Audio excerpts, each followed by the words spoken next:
24শে April আমাদের বাড়িতে অনেকেই এসছিল। তো কেন এসছিল হঠাৎ করে সবটাই তোমরা ভিডিওতে জানতে পারবে। আমার ভিডিওতে এই প্রথমবার দুটো নতুন মুখ তোমরা দেখতে পাবে। এই যে মুখখানা দেখালাম প্রথম মুখ, তো ওর সঙ্গে আগে পরিচয় করিয়ে দিই। ও হচ্ছে রেমাশ্রী চ্যাটার্জি।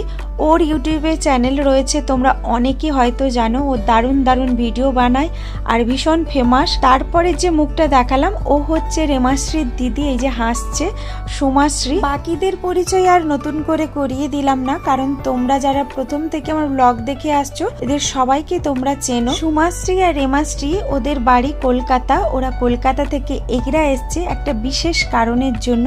সেই কারণটা তোমাদের একটু পরেই আমি বলছি। তার আগে আমি তোমাদের দেখিয়ে নিলাম আজ আমাদের বাড়িতে কি কি রান্না হয়েছে। 24শে এপ্রিল আমাদের বাড়িতে একজনকে আইবুড়ো ভাত খাওয়ানো হয়েছিল। বাকিটা আমি পরের পার্টে শেয়ার করবো। আজ টাটা।